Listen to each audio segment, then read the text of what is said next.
prep stick. Ayan, isang itlog at saka seaweeds. Yan lang ang tatlong ingredients ang gagamitin natin. Let's go! Ngayon, tatanggalin muna natin siya sa kanyang mga plastic. Ngayon, tatanggalin muna natin siya sa kanyang mga plastic.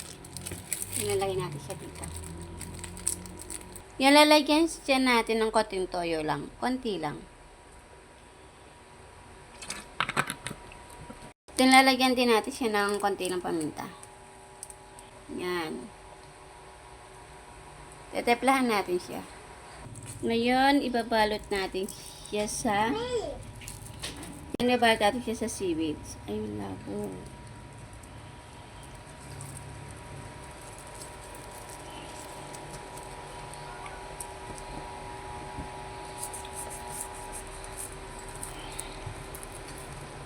Yan, nabalutan natin siya sa seaweeds. Ngayon, ipa-fry na natin siya.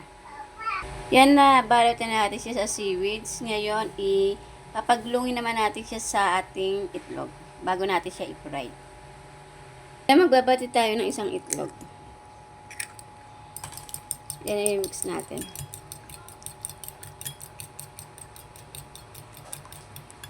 Yan, gagamit pala tayo ito ng breadcrumb. Papaikotin natin siya dito. Ayan, sasawsaw natin muna siya sa itlog. Ayan, pinaikot natin siya sa itlog. Then, ipapaikot din natin siya sa breadcrumb.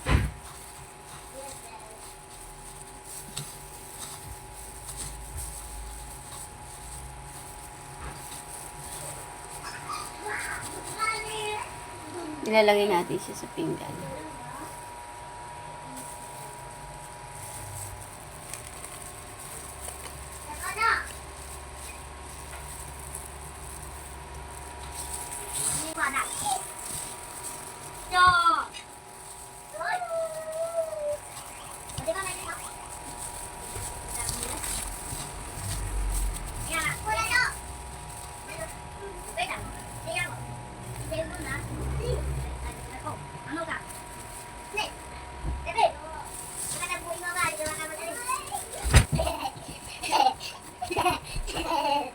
Yan, tapos na natin siya paikot sa breadcrumb. Ngayon naman, ipa-fry na natin siya.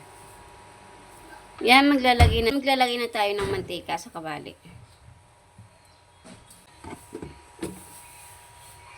Yan, ilalagay na natin ng ating, ipipirito na natin.